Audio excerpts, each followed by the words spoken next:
तो this is lecture 5 और ये रिज्यूम होगा वहाँ से कि अमेरिका ने अपनी इंडिपेंडेंस डिक्लेयर की। सो ऑब्वियस आज़ादी के बाद कॉन्स्टिट्यूशन की ज़रूरत होती है, कानून या आइन की ज़रूरत होती है कि कंट्री रन कैसे होगा। तो व्हाट हैपेंस कि पहला गवर्नमेंट का सेटअप बनाया जाता है जिसको नाम दिया जाता है दी आर्टिकल्स ऑफ द कन्फेडरेशन। अब ये आर्टिकल्स ऑफ द कन्फेडरेशन एक कानून की हैसियत रखता है जो कि सिर्फ 10 साल चलता है और 10 साल के बाद फिर नया सिस्टम बनाया जाता है। अब ये जो आर्टिकल्स ऑफ कन्फेडरेशन है इसके अंदर फ्रेमवर्क जो है नेशनल गवर्नमेंट का वो कुछ खास होता नहीं है। वो इस वजह से नहीं होता कि वो एक गवर्नमेंट नहीं बल्कि एक लगता है जैसे लीग ऑफ फ्रेंडशिप या दोस्ती बनी हुई है स्टेट्स के बीच में। कितनी कॉलोनीज थी? We said there are 13 colonies जो कि बनी हुई हैं। ठीक है। सो दीज 13 कॉलोनीज के बीच में समझो कि फ्रेंडशिप बनाई हुई है because there is no national government जो इन सबको इकट्ठे करे। ठीक है। एक ही हाउस था जिसके अंदर, जिसे कांग्रेस आप कह लो, उसके अंदर हर स्टेट का एक एक मेंबर बैठता था। ठीक है। हर स्टेट को एक वोट था, कोई भी डिसीजन लेना है everyone has to vote. ठीक है। अगर कोई एक भी खिलाफ होता है तो वो चीज वहां से pass. So there was no presidency और नो जुडिशरी, ना जजों वाला सिस्टम था, कोर्ट्स थी, ना कोई इनका प्रेसिडेंट था कि 13 के ऊपर कोई कॉमन प्रेसिडेंट हो। ठीक है। अब ये जो 13 स्टेट्स की कांग्रेस थी उनका एक एक रिप्रेजेंटेटिव था। What they can do, they can only declare war, foreign affairs को कंडक्ट कर सकते हैं और ट्रीटीज आपस में बना सकते हैं। बट सबसे बड़ा मसला था इकोनॉमी का। टैक्स कलेक्शन का कोई मैकेनिज्म नहीं था, वो स्टेट्स के ऊपर छोड़ दीजिए, स्टेट जो है वो टैक्स कलेक्ट करेंगी। अब अगर 13 स्टेट्स ने अगर जंग पे जाना है तो what they have to do, there is no national government, इनको पर स्टेट से मांगना पड़ता था कि जी आप जो है फंड्स प्रोवाइड करें अगर जंग में जाना हो कहीं। यूनानिमस वोट था, सो सबका वोट काउंट होता था। कोई भी एक वोट खिलाफ हो गया तो वो चीज़ आगे प्रमोट नहीं हो सकती because they all were equal, right. So equality हो गई, so there is no common leader, कोई इसमें एक सिंगल लीडर नहीं था। वोट आर्टिकल ऑफ कन्फेडरेशन की सिर्फ एक अचीवमेंट थी कि वो ब्रिटिश के खिलाफ जंग जीती थी और जो आयोग का कंट्रोल इनको मिला था, राइट। अब जब ऑब्वियस ये आर्टिकल्स ऑफ कन्फेडरेशन आ गए, सो 1776 में आज़ादी हुई। 10 साल के बाद ये होता है, ये जो शे साहब हैं, शे जो हैं डैनियल शे, he was a war veteran. ठीक है। लेकिन वो अब फार्मर बन गया था, किसान बन गया था, और वो फार्मर बना था जिसका फार्म कर्जे में डूबा हुआ था। सो व्हाट हैपेंड कि कोर्ट ने ऑर्डर दिया कि जिन जिन के फार्म्स कर्ज में हैं मैसेच्यूसेट में, उनके फार्म्स को बंद कर दो, राइट। जो कर्जा पे नहीं कर रहे, राइट। सो व्हाट हैपेंड कि जब वो उनका कर्जा बंद करने जो जिन जिनके ऊपर कर्जा था, लाइक डेनियल शे वॉज अ वॉर वेटरन लेकिन वो उसके ऊपर भी कर्जा था। सो कोर्ट के ऑर्डर से भाई इन्हें अब रोको और इनके जो भी डेट शुदा या कर्ज में मुब्तला फार्म्स है उन्हें बंद करो। तो इन लोगों ने उनके अगेंस्ट हो गए। शे बगावत शुरू कर दी शे ने कि हम ऐसा नहीं करें। फिर जो रियासत की जो फोर्स थी, मिलिशिया थी, उसने जो अपराइजिंग थी जो शे लोगों ने की थी उसे क्रश कर दिया। ठीक है। अब जब क्रश किया तब इलीट लोग जो थे उन्हें एक डर बैठा होता था कि अगर लोगों को ज्यादा डेमोक्रेटिक आज़ादी मिल गई, ठीक है, तो वो हमारे लिए प्राइवेट प्रॉपर्टी के लिए खतरा है। क्योंकि इलीट जो हैं वो कभी भी नहीं चाहेंगे कि पावर सब लोगों के पास चला जाए, कि डेमोक्रेटिक लिबर्टी हो। ठीक है। वो कहेंगे पावर हमेशा चंद लोगों के हाथ में हो, तभी वो इलीट अपनी फेवरेटिज्म जो है, मोनोपोली बरकरार रख सकता है। There are always two system, right. एक होता है इलीट सिस्टम, एक होता है इगेलिटेरियन सिस्टम। ठीक है। इगेलिटेरियन सिस्टम वो होता है, वो कहता है कि सब बराबर होने चाहिए। ठीक है। लेकिन इलीट सिस्टम ये कहता है कि सब बराबर ना होना चाहिए, कुछ इलीट होने चाहिए, बाकी सारी पुअर क्लास होनी चाहिए। सो देश है कि डिवीजन होनी चाहिए, दे के इक्वल सोसाइटी होनी चाहिए। सो जस्ट समझाने के लिए इलीट एंड इगैलिटेरियन सिस्टम। तो इलीट कहते थे कि अगर डेमोक्रेटिक लिबर्टी मिल गई तो ये सिस्टम आ जाएगा। सो वो थोड़ा उन्हें डर होता था। अब जो लोग थे जिनके पास गवर्नमेंट के बॉन्ड थे, गवर्नमेंट क्या करती है अपनी रियासत मीशत को मजबूत करने के लिए बॉन्ड इशू करती है। उस बॉन्ड की कुछ वर्थ होती है। ठीक है।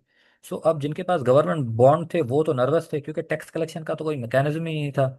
अगर कोई टैक्स कलेक्शन का मैकेनिज्म होता तो उन्हें लगता कि there is a central system in the government जो मीशत को रेगुलेट कर रहा है। जैसे we had the state bank, state bank जो है उसके अंडर जो बाकी स्टेट बैंक या सेंट्रल बैंक जो पाकिस्तान का है, लेट सपोज, वो जो छोटी बैंक्स होती हैं उन्हें रेगुलेट करता है। तो वी नो कि इनके पीछे स्टेट बैंक का अप्रूवल है। ठीक है। तो अगर हम कोई बॉन्ड इशू करते हैं या लेते हैं तो देयर इज अथॉरिटी। तो पीपल वर नर्वस कि कोई ऐसा सिस्टम नहीं। अब इतने सारे मसले हल करने के लिए इन्हें एहसास हुआ कांग्रेस को कि अब मसले का हल किया जाए। व्हाट दे डिड कि बिल्कुल 10 साल के बाद एक मीटिंग करते हैं अनापोलिस में कि हमने इंटरनेशनल ट्रेड को कैसे रेगुलेट करें। अब मसला ये होता है कि इन 13 में से सिर्फ 6 स्टेट्स आती हैं बैठने के लिए। लेकिन बाकी जो 7 स्टेट वो कहती हैं हम नेक्स्ट ईयर आएंगे और फिर हम मिलके जो आर्टिकल्स ऑफ कन्फिडरेशन है इनको अमेंड करेंगे, जो भी चेंजेस हमें चाहिए वी नीड टू डू, वो वादा करते हैं, प्रॉमिस करते हैं, will will meet in Philadelphia, right. अगले साल जी ये सारे लोग मिलते हैं, एक नया गवर्नमेंट का चार्टर लिखते हैं, कॉन्स्टिट्यूशन बनाना करते हैं। 55 लोग मिलके एक नई फॉर्म ऑफ गवर्नमेंट बनाते हैं। और उस गवर्नमेंट का मकसद होता है there should be a national stronger government. National stronger government means कि if there are 13 states, there should be a stronger national government over those 13 state. ठीक है, कि अब रियासत की एग्जेक्टिव भी होनी चाहिए, लेजिस्लेटिव भी होनी चाहिए एंड जुडिशियल ब्रांचेस भी होनी चाहिए, राइट। अब एग्जेक्टिव, लेजिस्लेटिव और जुडिशियल क्या होता है, पिछले सीरीज में हमने पॉलिटिक्स के लेक्चर के अंदर ये चीज़ें पढ़ी है, but again I will give you a view के होता क्या एग्जेक्टिव। एग्जेक्टिव ये होता है कि दिस इज अ कंट्री, इस कंट्री के अंदर कोई पार्टी गवर्नमेंट में है, so this become executive. Let suppose prime minister या प्रेसिडेंट है, वो और उनकी कैबिनेट एग्जेक्टिव कहलाएगी। बट ऑब्वियस उस मुल्क के अंदर ऑपोजिशन भी तो होगी ना, जो पार्टी हारी है, उस ऑपोजिशन को मिला लेंगे तो वो लेजिस्लेटिव कहलाएगी, बिकॉज असेंबली के अंदर सिर्फ एग्जेक्टिव नहीं बैठती, ऑपोजिशन भी बैठती है। और तीसरी चीज होती है कोर्ट्स, जिसे हम जुडिशियल ब्रांच भी कहते हैं, राइट।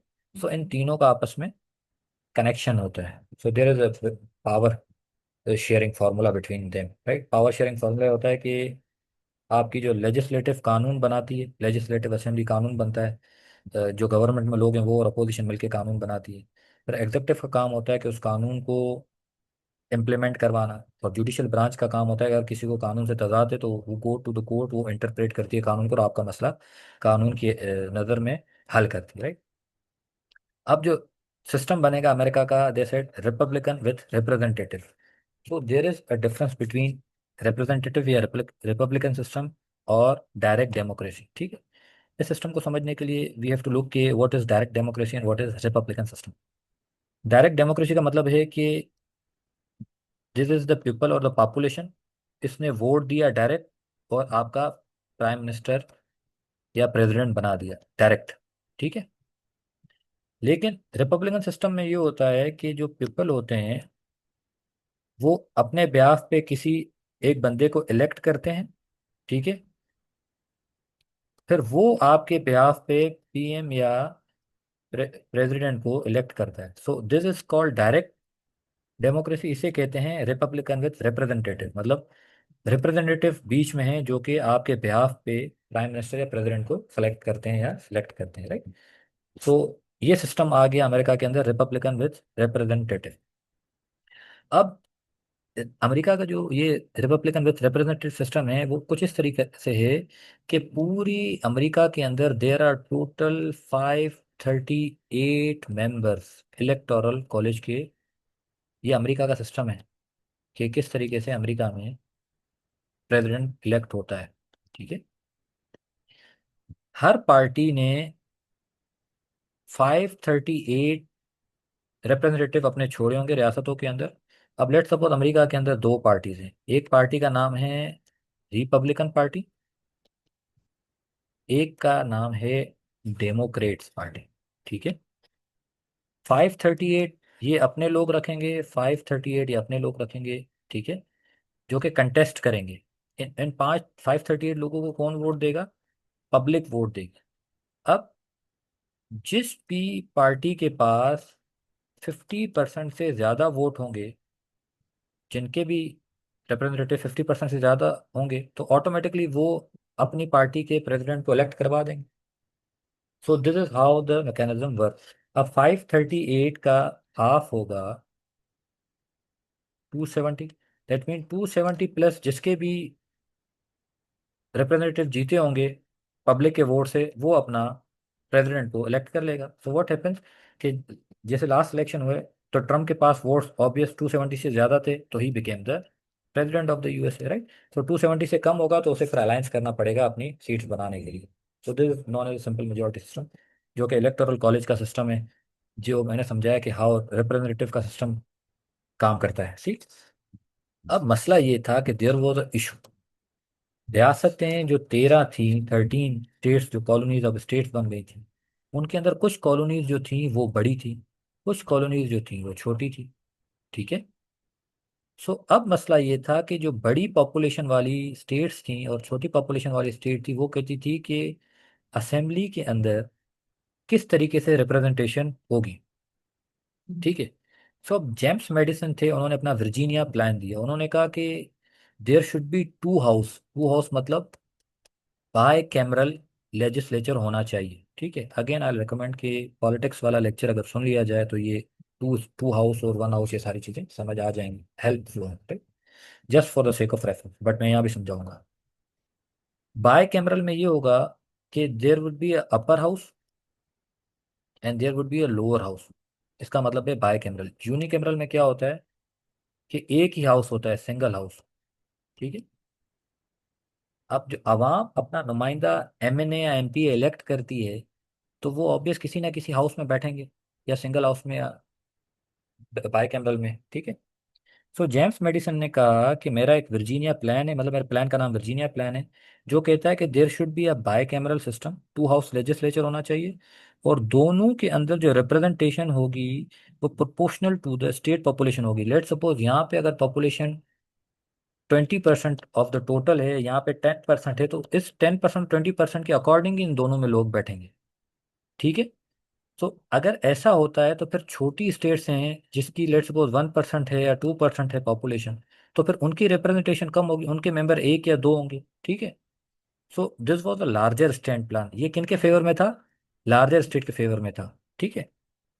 अब फिर एक दूसरा प्लान आया जिसे कहते हैं न्यू जर्सी प्लान, ठीक है। ये किसने दिया था?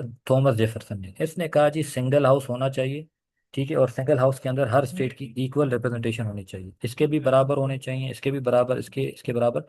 सो ऐसा सिस्टम ना हो कि जो बड़ी स्टेट्स हैं छोटी स्टेट को खा जाए, ठीक है। So there were these two different plans. अब ऑब्वियस एक कॉन्फ्लिक्ट आ गया दोनों प्लान्स के बीच में। सो फिर एक कॉम्प्रोमाइज किया गया। What compromise? जिस कॉम्प्रोमाइज का नाम रखा कनेक्टिकट कॉम्प्रोमाइज। कॉम्प्रोमाइज दिया किसने? रॉजर शर्मन ने। इसने कहा ठीक है, there should be two houses, upper house जिसका नाम सेनेट होगा, ठीक है। There should be a lower house जिसका नाम होगा हाउस ऑफ कॉमन्स, ठीक है। ठीक है, अब हाउस ऑफ कॉमन, या जैसे अब इन दोनों को जब आप मिला देंगे तो इन्हें कहेंगे आप कांग्रेस। जैसे हम अपनी पार्लियामेंट कहते हैं ना, इसको कहेंगे कांग्रेस, राइट। अब सेनेट के अंदर जो उसने कहा रिप्रेजेंटेशन होगी, डेट वुड बी इक्वल, हर स्टेट के दो मेंबर होंगे। जो आपके हाउस होगा, उस हाउस के अंदर जो रिप्रेजेंटेशन होगी वो प्रोपोर्शनल होगी टू द स्टेट पॉपुलेशन। समझ आ गई? मतलब ये जो आपका हाउस ऑफ रिप्रेजेंटेटिव है, ठीक है, वो बेस्ड ऑन द पॉपुलेशन होगा, सेनेट में इक्वल मेंबरशिप होगी। तो मतलब उसने एक कॉम्प्रोमाइज कर दिया, दोनों को खुश कर दिया, ठीक है। सो ऑब्वियस कोई भी लेजिस्लेशन होगी तो इन दोनों हाउसेस से गुजर के ही बनेगी, कोई भी कानून बनेगा, ठीक है।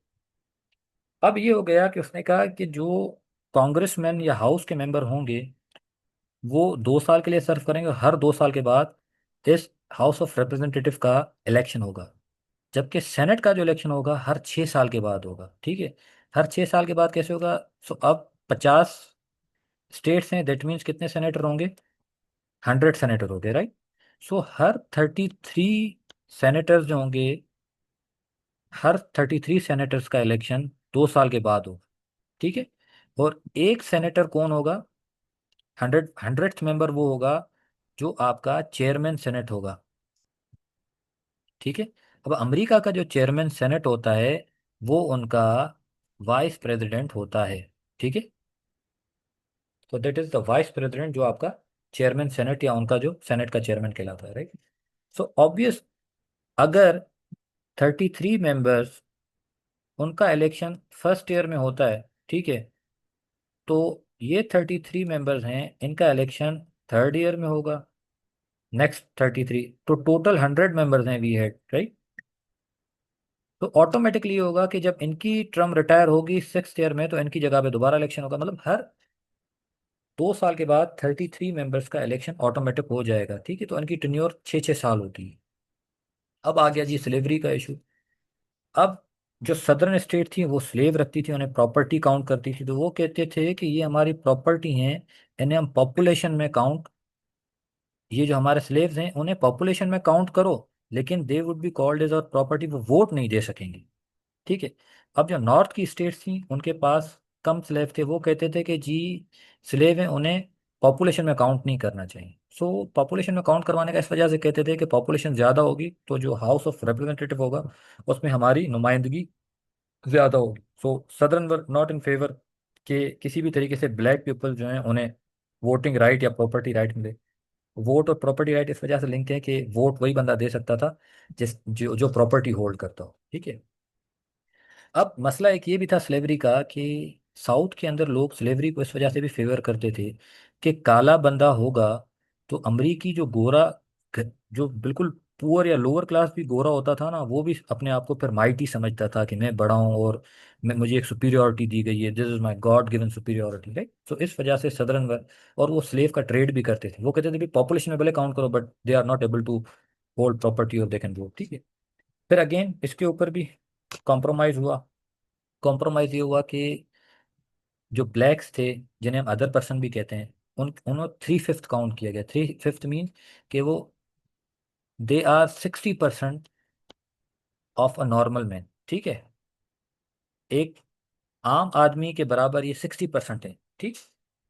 और फ्यूजिटिव स्लेव क्लॉज बना दी कि अब कोई भी गुलाम भागेगा अपने मास्टर को छोड़ के तो उसे उसको वापस कर दिया जाए, राइट।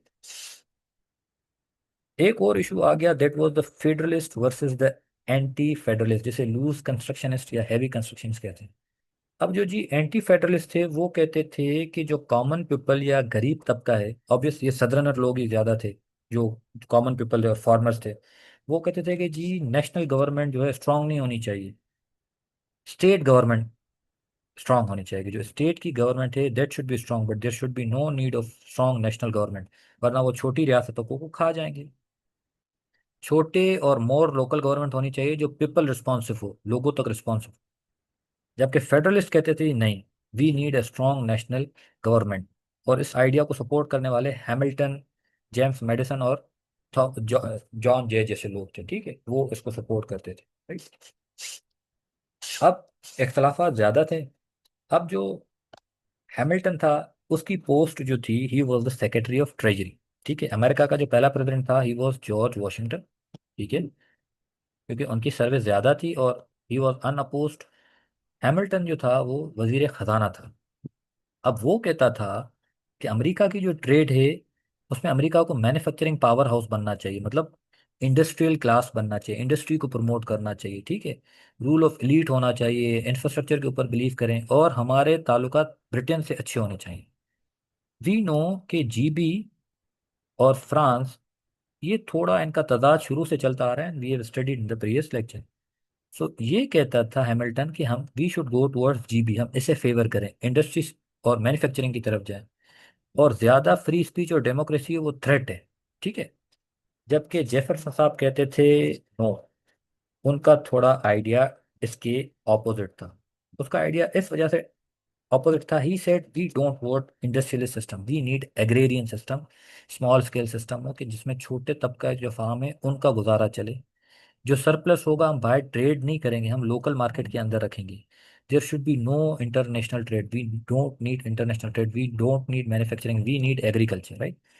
पावर जो हो वो छोटे लेवल पे डिस्ट्रिक्टेड या डिवाइडेड हो, मासेस खुद को खुद गवर्न करें, मतलब लोग खुद को खुद गवर्न करें, नेशनल गवर्नमेंट का कॉन्सेप्ट कम हो। वो कहते थे जी we need to support France, हमें इनसे ताल्लुक नहीं रखना। ठीक है। और ये लोग खुद को ना रिपब्लिकन्स कहलाते थे या डेमोक्रेटिक रिपब्लिकन्स कहलाते थे, और बाद में जेफरसन के जो ये डेमोक्रेटिक रिपब्लिकन्स हैं जो खुद को कहलाते थे, बाद में जाके दो अलग अलग पार्टीज बन गई, like the Democrats and Republican, जो आज तक है। ये कहते थे जमहूरियत, डायरेक्ट डेमोक्रेसी की बात करते थे, और देवर इन फेवर के स्लेव होल्डर होना चाहिए। सो इफ वी सी, हमें पता लगता है कि दो चीज़ों में ना ये अमेरिका डिवाइड था। अगर हम इसे बनाए, that was north versus south. ठीक है।